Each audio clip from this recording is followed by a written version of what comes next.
In that house, orders always came, not loudly, not emotionally.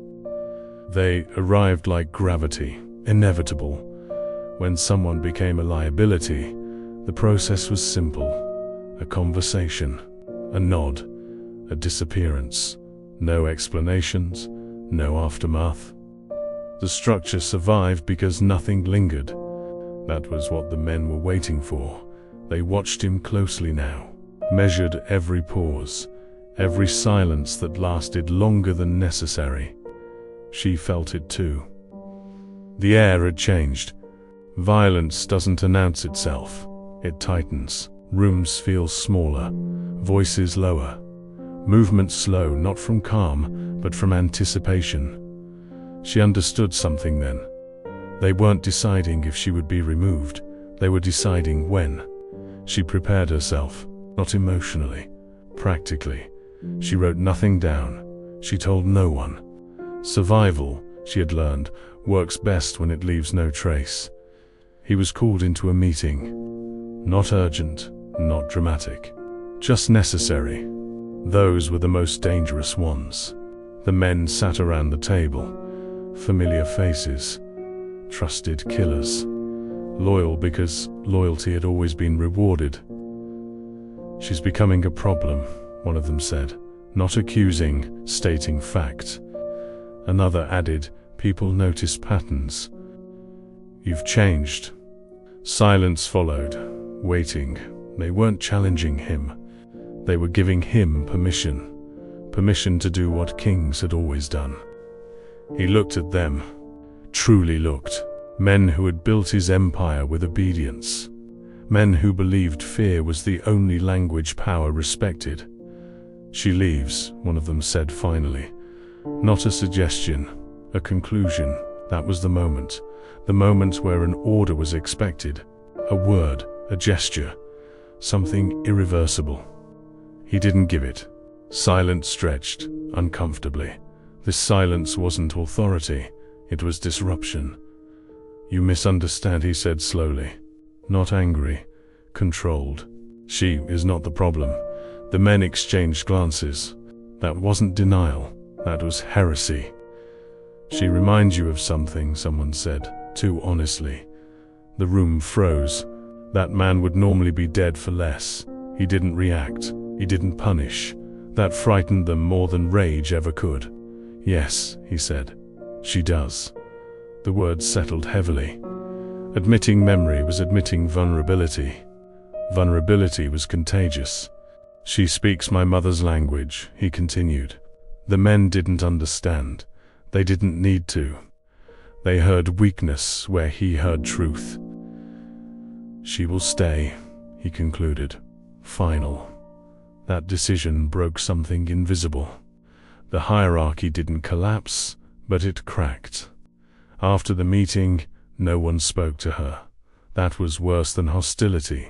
Hostility is loud. This was quiet recalibration. She felt it immediately. Eyes no longer avoided her. They measured, calculated. He knew what he had done. By protecting her, he had declared a shift. Not toward mercy, toward uncertainty. And uncertainty terrifies violent men. That night he stood alone in his office, lights off, city glowing beneath him. He understood the cost. This was no longer about her safety. It was about succession, control, legacy. He had ruled by erasing threats. Now he was choosing to live with one. She came to him later. Not asking, stating. "They won't stop," she said quietly.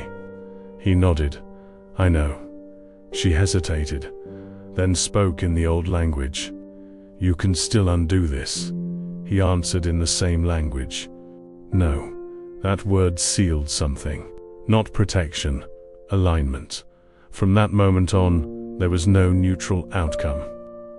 Either the empire would clearly belong to the man he was, or the man he used to be. Memory does not arrive alone. It brings consequences. The decision to let her stay did not change the structure overnight. Empires don't collapse dramatically. They erode quietly, in glances that last too long, in conversations that stop when someone enters, in loyalty that becomes conditional. He felt it first in the pauses. Orders were followed but slower. Questions appeared where obedience once lived. Men listened but measured. Respect was still there. Fear had shifted. She became the symbol no one named. Not a woman, a fracture. She sensed it every day. The way men positioned themselves in rooms, the way her name was avoided, the way silence followed her footsteps. She was no longer invisible, and she was no longer protected by ignorance. He tried to contain the damage, not by force, by precision. He limited her exposure, restricted information, kept her movements predictable. Protection disguised as control. But control was exactly what his men were questioning now. One lieutenant made a mistake, not betrayal, curiosity. He spoke to her directly, casually. Too casually. "Why do you matter so much?" he asked, pretending to smile. She answered honestly. "I don't know," she said. That answer unsettled him, because it was true. The Mafia king watched from a distance. He didn't intervene. He needed to see. That was when he realized something dangerous. She wasn't trying to influence anything. She wasn't asking for safety. She wasn't leveraging her position. She was simply existing. And existence, in his world, was not neutral. Rumors spread, not about romance, about weakness. Men prefer weakness to mystery. Weakness can be exploited, mystery cannot. He heard his name spoken differently, not with reverence, with analysis. That shift meant time was running out. One night, an old ally visited him, not armed, not aggressive, concerned. That was worse. "You're changing the rules," the man said quietly. "And the rules are the only thing keeping this place standing." He didn't deny it. "I'm remembering them," he replied. The ally looked at him carefully. "Memory is expensive," he said. "You pay with blood or control." That sentence stayed. Because it was true. She felt the danger closing in, not as fear, as inevitability. She had lived long enough to recognize the rhythm. When systems decide to correct themselves, individuals become expendable. She spoke to him that night. Not pleading, clear. "They will force a test," she said. He nodded. "I know." She asked the question she had avoided. "Will you pass it?" He didn't answer immediately. For the first time since she arrived, he hesitated. Not because he didn't know, because he did. The test wouldn't be about her survival. It would be about his. Power that tolerates memory invites rebellion. And rebellion never asks permission. The men were already choosing sides, quietly, dangerously. She began preparing again. Not to run, to endure. He began preparing too, not for war. For truth. Tests don't arrive announced. They arrive disguised as routine. The invitation came without urgency. A gathering, a necessary discussion, nothing unusual. That was how loyalty was always measured. Not in chaos, in calm. She knew what it meant the moment she heard. Not because she was told, because she had lived through enough systems to recognize when balance was being recalibrated. Someone always paid. The room was full. Too full. Men who didn't usually sit together now shared space. That alone was a message. He entered last. Not late, deliberate. Power is measured by who waits. She stood at the edge. Not centered. Not hidden. Placed. That placement was intentional. The conversation began predictably. Numbers, routes, security. Then it shifted. Not suddenly, carefully. One man spoke, not accusing, observing, We've noticed hesitation. The word was chosen precisely. Not weakness, hesitation. Another followed. Decisions take longer now. Not criticism, concern. He listened. He always did. Listening was how he stayed alive. She speaks to you differently, someone said. Silence. Everyone waited to see how far that sentence could go. She reminds him of things, another added. That was the edge. The room tightened. This was no longer discussion. This was exposure. He stood. Not abruptly, calmly. Movement in that room always meant danger. You're asking me to prove something, he said. No one answered. They didn't need to. Proof, in that world, had only one form. He looked at her, not apologetically, honestly. For the first time, she saw uncertainty in him. Not fear, calculation. You know what they want, she said quietly in the old language. He nodded. They believe memory makes you weak, she continued. They're wrong, he replied.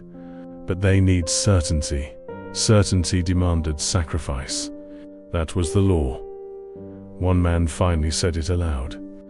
She leaves tonight. The sentence landed. Clean. Final. No threats. No raised voices. Just expectation. She understood then. This wasn't about her survival. It was about hierarchy. Removing her would reassert order. Keeping her would invite fracture. She stepped forward. Before he could speak. That surprised everyone, including him. I will go, she said. Not begging, not defiant, controlled. The room exhaled. This was the correct outcome.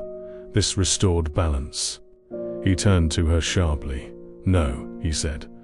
The word cut through the room. Silence again. But this silence was different. It wasn't waiting. It was bracing. She stays, he continued, and if certainty is required. He paused, every eye fixed on him. Then it will not be purchased with memory. That sentence changed the rules. The men stared. Understanding arrived slowly. He wasn't offering her. He was offering something else. He was offering himself, not his life, his control. I will step back, he said, from daily command. That was unthinkable. Gasps were quiet but real. Power shared is power weakened. You will keep the structure, he continued, but you will not touch her. This wasn't mercy. It was abdication. He had chosen legacy over dominance, memory over fear. The men accepted, not because they agreed, because the alternative was chaos. She looked at him. The cost hit her fully now. She hadn't been spared. She had been exchanged. Power does not forgive abdication. It remembers it. The transition was quiet. Too quiet. No celebrations, no announcements, no visible resistance. On the surface, nothing collapsed. That was the illusion. He no longer sat at the head of the table. Not officially. But everyone felt the difference. Authority remained. Control did not. Men still waited for his words. But now they waited differently. They listened for permission instead of command. That distinction mattered. She was moved, not expelled, not imprisoned, relocated, a smaller house, fewer guards. Protection disguised as distance. She understood the message immediately. She was safe, but no longer central. That was the compromise. He visited once, alone, without ceremony. That alone was dangerous. They sat across from each other in silence. No language at first, no power. Just two people inside the consequences of their choices. I didn't expect this, she said finally. Not accusing, observing. Neither did I, he replied. That was the truth. He looked older now. Not visibly, internally. Power delays age. Letting go accelerates it.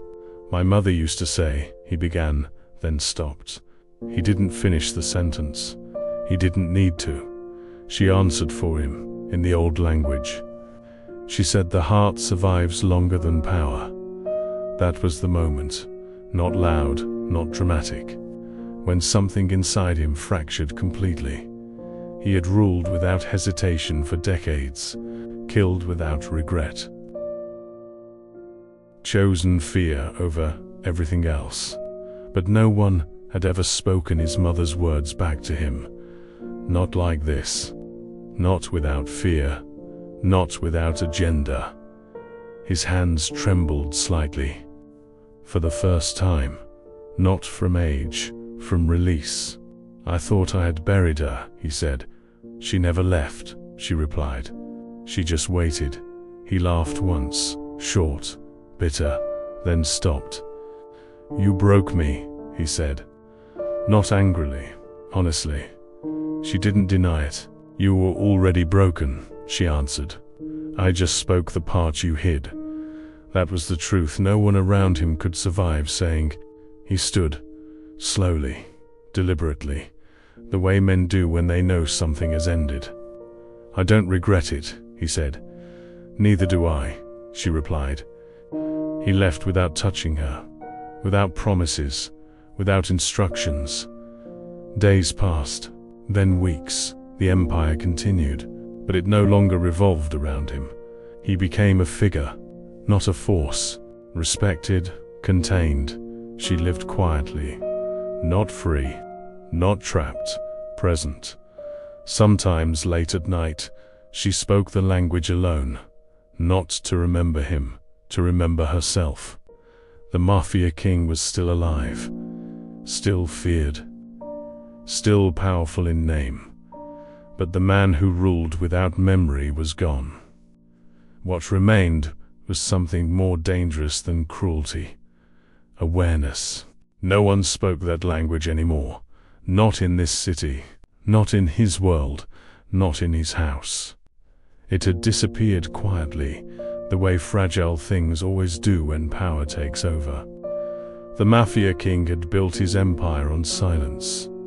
Silence during interrogations, silence during executions, silence at the dinner table. Words were tools, and tools were only useful when they obeyed. Emotion had no place here. His men feared him, not because he shouted, not because he threatened, but because he never explained himself. Decisions were final, consequences were immediate. And mercy was a myth. People whispered about men who didn't survive long enough to prove it wrong. The mansion reflected him perfectly. Cold marble floors, muted colors, no family photos, just power, polished until it looked permanent. The woman arrived without ceremony. No announcement, no escort. She was brought in as a necessity, a translator. Nothing more. She wasn't supposed to matter. She rarely did.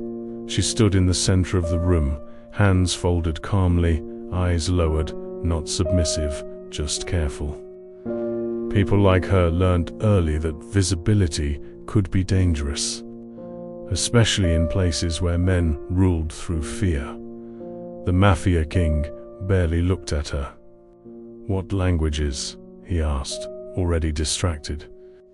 She listed them quietly. Several. Enough.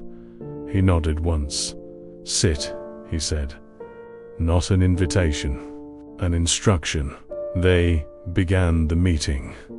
Numbers, territory, supply. The usual conversation of men who decided life and death between sips of expensive liquor. She translated efficiently, impersonally, exactly as expected.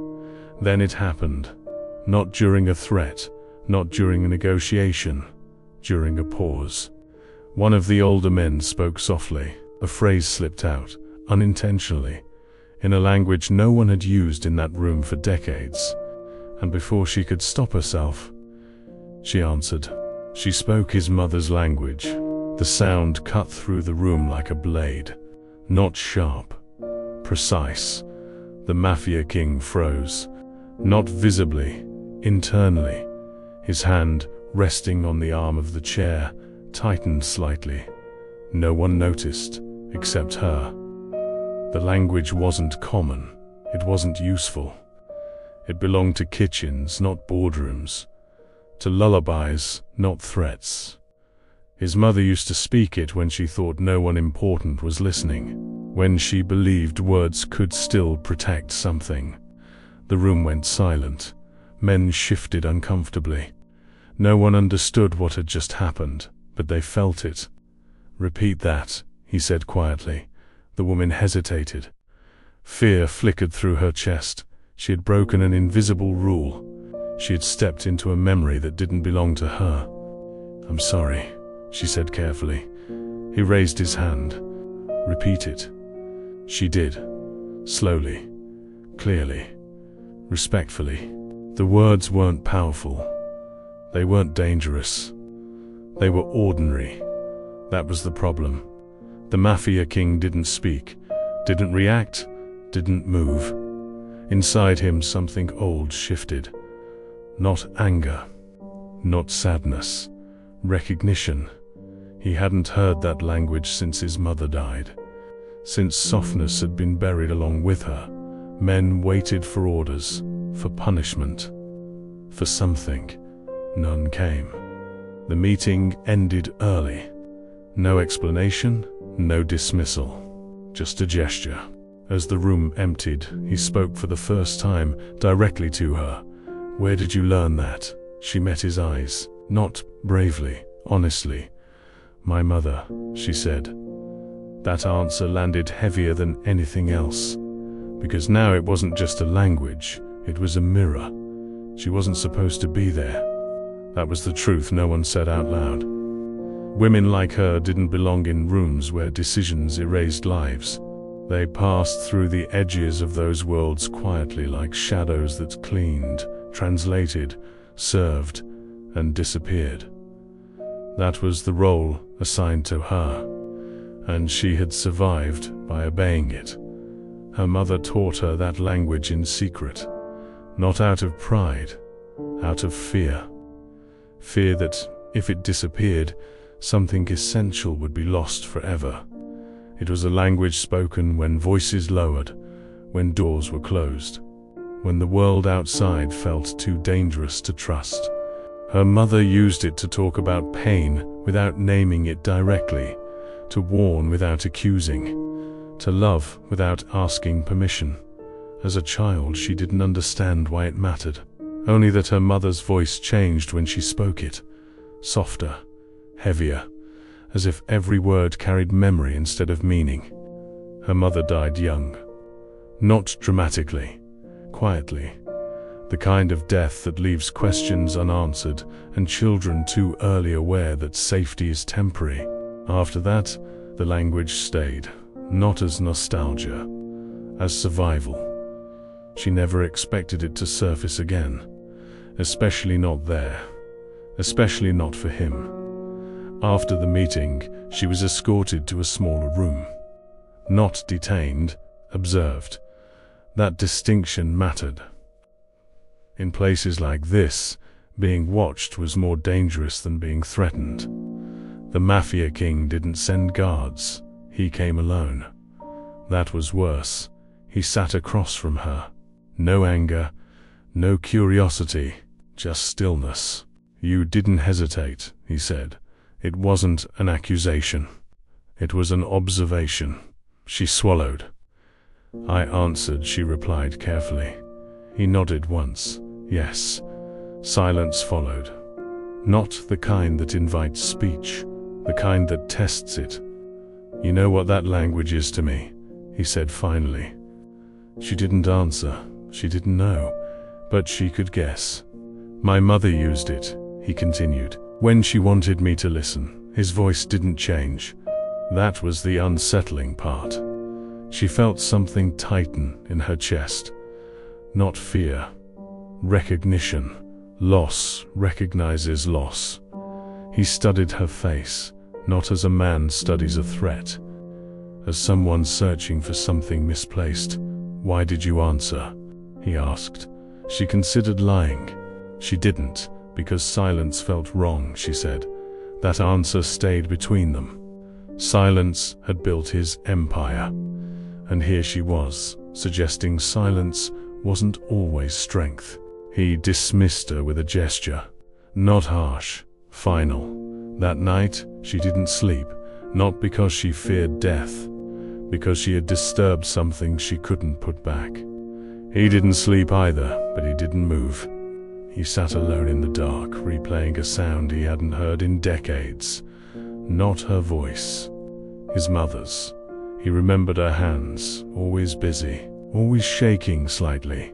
She spoke that language when she was afraid he would become what the world was shaping him into. She had failed, or so he thought. Now, years later, a stranger had spoken the same words, without knowing what they cost, without knowing what they carried. And for the first time in his adult life, the Mafia king felt something unfamiliar. Not weakness, interruption. Power depends on continuity. Memory interrupts continuity. He realized something dangerous that night. He had spent his life eliminating witnesses, but memory didn't need eyes. The next morning, he ordered that she remain, not promoted, not threatened, present. His men questioned nothing. They never did, but they noticed. And noticing, in that world, was the beginning of fear. She returned to work knowing one thing with certainty. She was no longer invisible. And invisibility had always been her protection. He had killed many things in his life. Men, families, entire futures. But memory was the one thing that never stayed dead. His mother had spoken that language only when she was afraid. Afraid of the streets. Afraid of men like the ones who would later work for her son. Afraid that violence would teach him faster than love ever could. She believed words could still compete. She was wrong. Or so he told himself. She raised him in narrow rooms and quieter hours. A life built around caution. Doors locked early. Windows closed at night. Voices lowered when names were spoken. The language was never used in public. Only in moments when truth needed protection. She spoke it when she sensed danger coming. Not to stop it, to prepare him. "Listen," she would say in that language. "When silence feels heavy, something bad is near." He remembered that sentence. He hated remembering it. She died before he learned how to be gentle, before she could see what fear had taught him to become. He buried her with respect, and buried her voice with her. Everything he became afterward was intentional. The silence, the distance, the lack of mercy. He built himself without softness, because softness had failed to protect her. Power did, or so he believed. When the woman spoke that language in his presence, she didn't revive nostalgia. She revived contradiction. If softness was useless, why did it still hurt to remember? He began testing her without announcing it. Small commands, minor silences, moments designed to see if she would retreat. She didn't, not because she was brave, because she didn't know she was being tested. That disturbed him. People always reacted to him. She responded to meaning. He asked for her presence more often. Not alone, never alone. Always with witnesses, always with distance. He wasn't foolish. Memory makes men reckless. She noticed the change immediately, not in his voice. In the way the room shifted when she entered. Men stopped joking. Eyes followed her. Silence arrived faster. She had become an anomaly, and anomalies don't last long in violent systems. She tried to pull back, to make herself smaller, to return to invisibility. It didn't work. Once something is noticed, Shrinking only confirms its importance. He began asking questions about her mother, about where she learned the language, about why it survived. She answered carefully, truthfully. She never asked why it mattered to him. That restraint earned his attention. One night, after everyone had left, he spoke without command. "My mother believed words could save people," he said, not looking at her. "She was wrong," she answered in the same language, quietly. "She wasn't wrong," she said. "She just didn't live long enough to see how." That sentence did something no weapon ever had. It destabilized him. Because it didn't contradict him, it expanded the truth. He realized then what made her dangerous. She wasn't challenging his power. She was reminding him of a self that existed before power became necessary. Men like him do not survive reminders. They eliminate them. And yet, he didn't. That contradiction haunted him. He started seeing his empire differently. Not as protection, as repetition. The same fear. The same silence. The same inevitability, just scaled. He understood something late. His mother hadn't failed. She had been overwritten. And now, decades later, someone was speaking over that erasure. Power does not tolerate disruption. It studies it. The men noticed her before they spoke about her. That was always the order. First came the silence. Then the glances. Then the recalculation. In that world, anything that didn't fit the pattern was either a weakness or a threat. She felt it immediately. The way conversations paused when she entered. The way her presence changed the rhythm of rooms she wasn't meant to shape. The way men who once ignored her now watched carefully. Visibility had found her. And visibility in that house was never neutral. They didn't ask who she was. They asked why she mattered. And no one had an answer that satisfied them. Some believed she was leverage, others suspected manipulation. A few thought she was simply a mistake that hadn't been corrected yet. Mistakes don't last long in violent hierarchies. One of the lieutenants spoke first. Not to her, to him. "She's a liability," the man said quietly, over a drink poured too slowly. "Memory makes men soft." The Mafia king didn't respond. Silence again. That unsettled them. "She knows too much," another added later. "Not about operations. About you." That was closer to the truth. And closer to danger. He knew how this ended. He had ended it this way himself, countless times. People who knew the man beneath the title did not survive long enough to repeat it. She sensed the shift before anyone warned her. That was instinct. The kind that grows in people who learned early how to survive unstable rooms. Her body tightened, not in panic. In preparation. She stopped speaking unless necessary. She avoided eye contact. She stayed close to walls. She returned to invisibility as a reflex. But invisibility only works before attention arrives. After that, it looks like guilt. One evening a man followed her. Not openly, professionally. She noticed the rhythm of footsteps change behind her. Slower, measured, testing awareness. She didn't turn around. She didn't run. She entered a crowded space and waited until the presence dissolved. That was when she knew. She wasn't being watched anymore. She was being evaluated. She didn't tell him. Not because she trusted him, because telling him would accelerate something she didn't yet understand. He noticed her restraint anyway. He always did. "You should not walk alone," he said one night. Not concern, instruction. She met his eyes. "Is that a warning?" she asked softly. He didn't answer. That was answer enough. The men grew impatient. Power does not like hesitation. It reads it as weakness. They pushed harder, subtler. Conversations meant to provoke reaction. Questions meant to trap. Comments spoken just loudly enough to be overheard. "She makes you hesitate," one said within her hearing. That hesitation spreads. The Mafia king understood the calculus. To protect her was to destabilize his authority. To remove her was to restore equilibrium. That was the rule, but rules had already been broken. Not by rebellion, by memory. He saw it clearly now.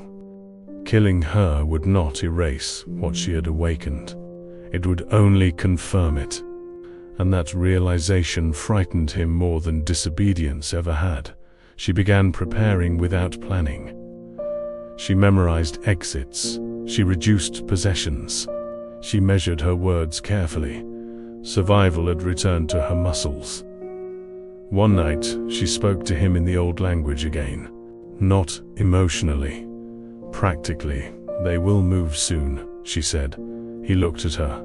"You are not afraid," he observed. She shook her head. "I'm familiar," she replied. That word stayed with him, familiar. He understood then what his men could not. She wasn't dangerous because she knew him. She was dangerous because she knew how fear works. And fear, once recognized, loses some of its power. The men were watching him now, noticing his pauses, noticing his restraint, noticing the absence of blood. In their world, mercy was suspicious.